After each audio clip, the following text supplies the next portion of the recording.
Sebelum kita masuk ke pembahasan utama, izinkan saya mengajak Anda berhenti sejenak. Bukan untuk mengeluh, bukan pula untuk menyalahkan siapapun, melainkan untuk menyadari satu kenyataan yang sering luput disadari, kelelahan di dunia kerja seringkali tidak berasal dari beban tugas, tetapi dari dinamika manusia dan suasana di dalamnya.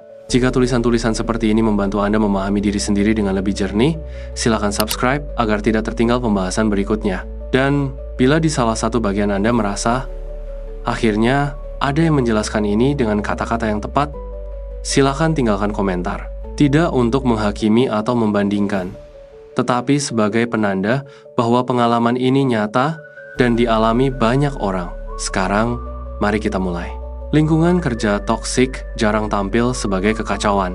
Ia justru sering hadir dalam bentuk yang rapi, profesional, penuh senyum, dan berbalut jargon produktivitas, namun perlahan mengikis batas psikologis, harga diri, dan ketenangan mental seseorang.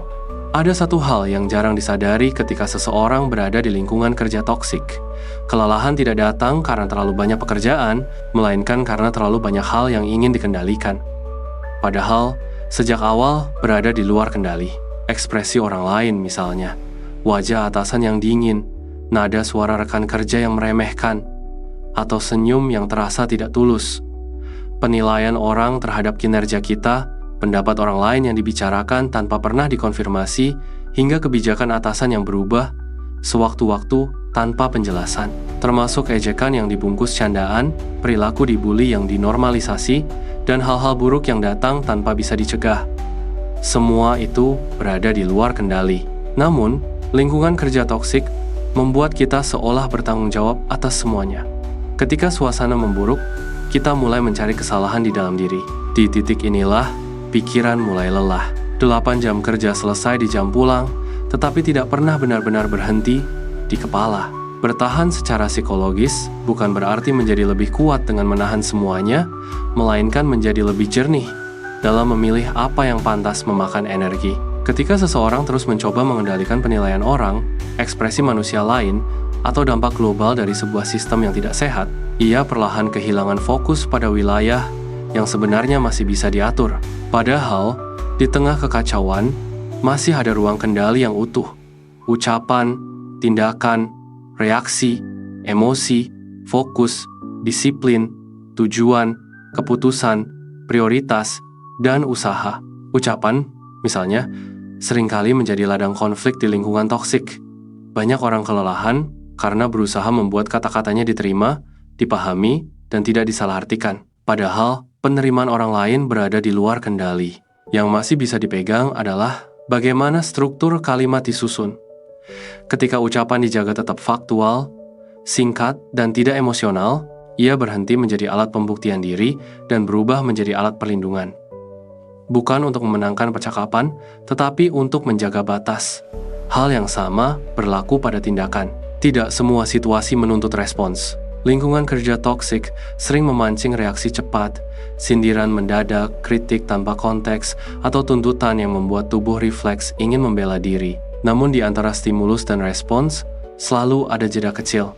Jeda inilah wilayah kendali yang sering terlupakan. Reaksi yang ditunda sejenak bukan tanda kelemahan, melainkan tanda bahwa seseorang masih memegang kendali atas dirinya sendiri. Emosi juga sering disalahpahami.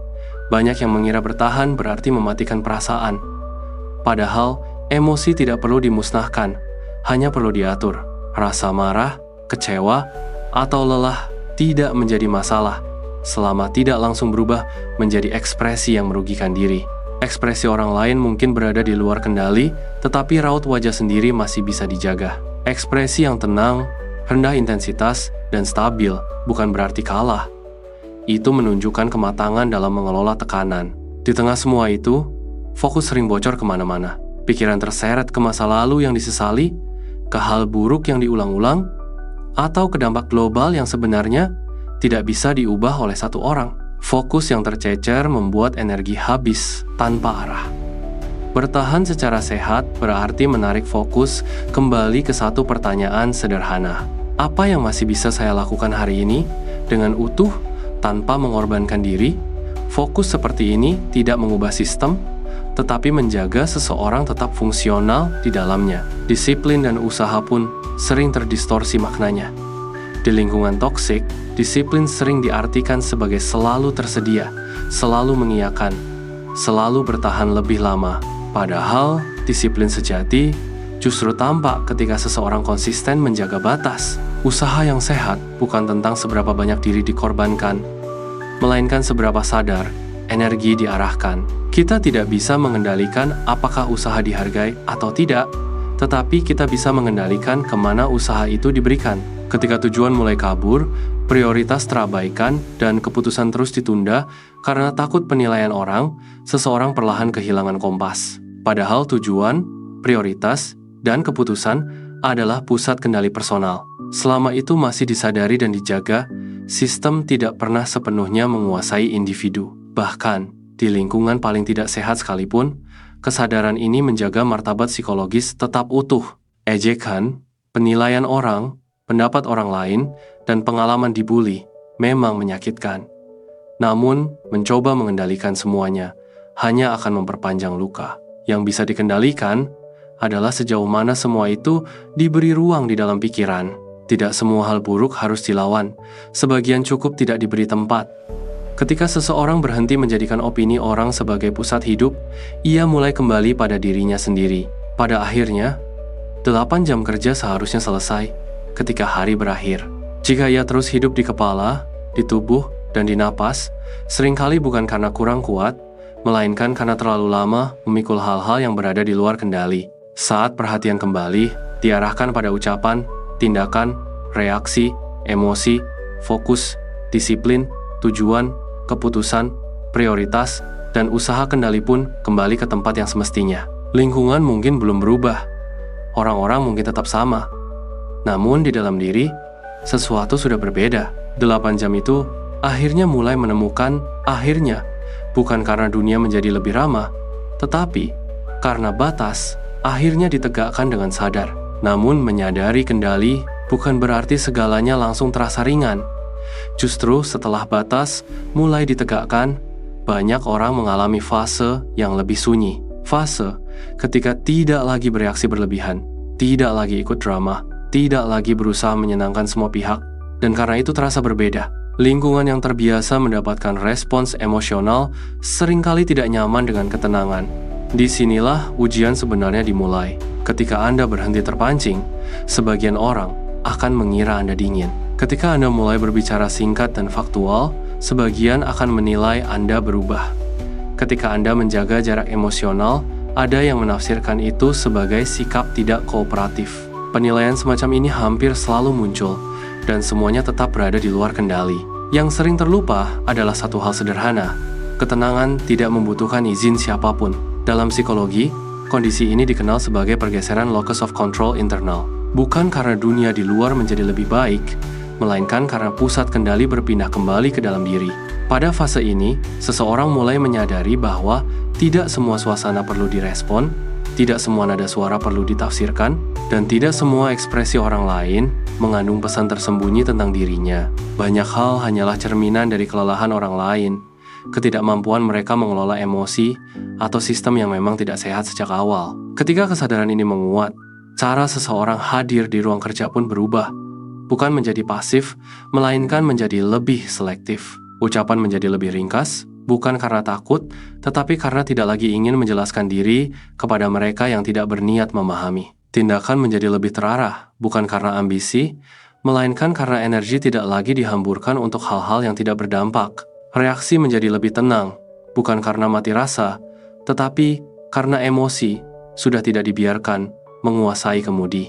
Di titik ini, banyak orang mulai menyadari bahwa selama ini mereka kelelahan bukan karena terlalu peduli pada pekerjaan, tetapi karena terlalu peduli pada respons manusia di sekitarnya. Padahal, respons orang lain selalu berada di wilayah yang paling sulit dikendalikan. Ketika seseorang berhenti menjadikan ekspresi dan pendapat orang sebagai tolak ukur nilai diri, ruang batin perlahan mengendur. Pikiran tidak lagi sibuk mengulang percakapan, menebak maksud tersembunyi, atau memikirkan kalimat apa yang seharusnya diucapkan. Fokus pun mulai kembali ke tempat yang lebih sehat, bukan lagi pada masa lalu yang tidak bisa diubah, bukan pada hal buruk yang sudah terjadi, dan bukan pada dampak global yang terlalu besar untuk ditanggung seorang diri. Fokus berpindah ke hari ini, ke apa yang bisa dilakukan sekarang dengan sumber daya yang ada tanpa harus mengorbankan diri. Fokus semacam ini tidak spektakuler, tetapi stabil. Ia tidak membuat seseorang tampak heroik, tetapi membuatnya tetap utuh.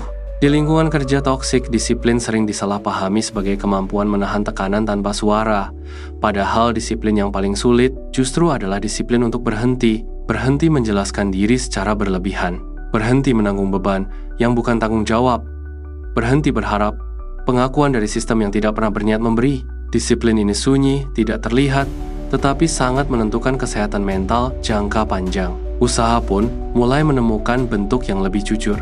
Bukan lagi usaha untuk membuktikan bahwa diri layak dihargai, melainkan usaha untuk menjaga kualitas kerja tanpa kehilangan martabat.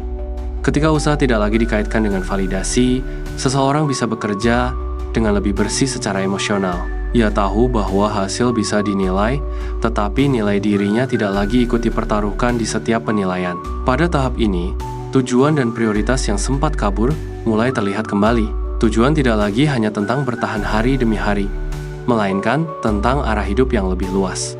Prioritas pun bergeser, bukan lagi siapa yang harus disenangkan, tetapi apa yang perlu dijaga agar diri tetap sehat. Keputusan yang dulu ditunda karena takut penilaian orang perlahan mulai dihadapi, bukan dengan tergesa, tetapi dengan kesadaran penuh bahwa menunda terus-menerus juga memiliki harga psikologis yang mahal. Ejekan mungkin masih ada. Penilaian orang tidak serta-merta berhenti. Kebijakan atasan bisa tetap berubah tanpa empati. Lingkungan mungkin tetap sama, namun dampaknya tidak lagi sedalam dulu, bukan karena seseorang menjadi kebal, melainkan karena ia tidak lagi menyerahkan kendali makna hidupnya kepada hal-hal yang berada di luar dirinya. Ada satu perubahan halus yang sering terjadi tanpa disadari. Tubuh menjadi lebih tenang, napas tidak lagi sependek dulu, tidur perlahan membaik, pikiran tidak lagi penuh dengan dialog internal yang menyalahkan diri. Ini bukan keajaiban, melainkan hasil alami ketika seseorang berhenti memikul beban yang tidak seharusnya ia bawa. Namun penting untuk disadari bahwa bertahan secara psikologis bukan tujuan akhir. Bertahan hanyalah fase. Ada kalanya kesadaran ini justru membuka mata pada kenyataan yang lebih jujur, bahwa tidak semua lingkungan layak ditoleransi terlalu lama. Ketika kendali internal sudah kuat, keputusan pun menjadi lebih jernih. Bertahan tidak lagi dilakukan karena takut, dan pergi tidak lagi dianggap sebagai kegagalan. Keputusan apapun bentuknya menjadi lebih tenang ketika diambil dari ruang kendali, bukan dari luka.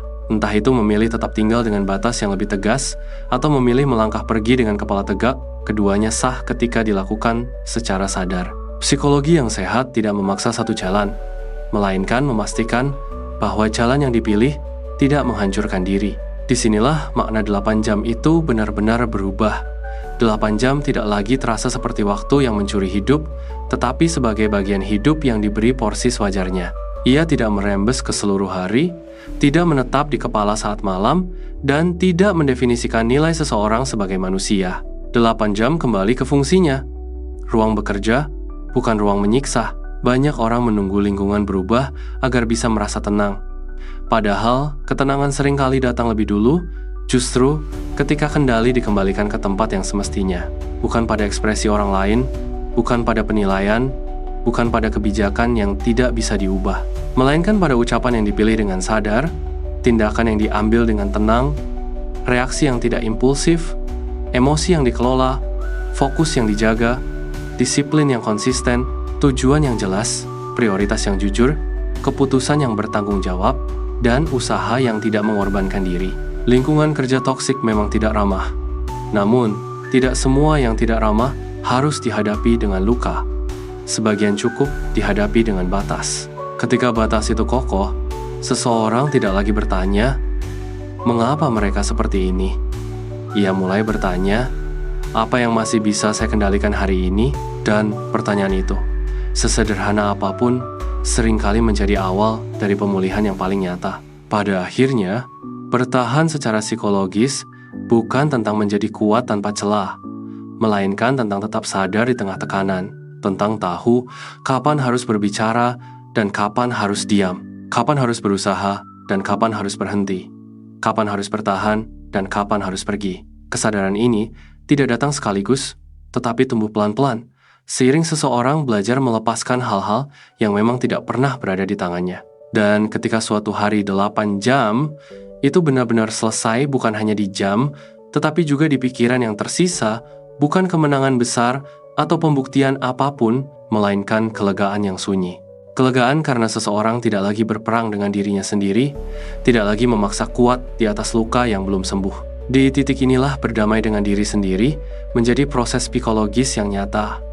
Menerima batas, mengakui lelah, memaafkan keputusan masa lalu, dan berhenti menuntut diri untuk selalu sanggup di segala keadaan. Bukan menyerah, melainkan menata ulang hubungan dengan diri sendiri agar tetap utuh. Karena pada akhirnya, ketahanan yang paling sehat bukanlah tentang bertahan paling lama di lingkungan yang sulit, tetapi tentang pulang ke dalam diri dengan tenang, tanpa rasa bersalah, dan melanjutkan hidup dengan kesadaran yang lebih dewasa.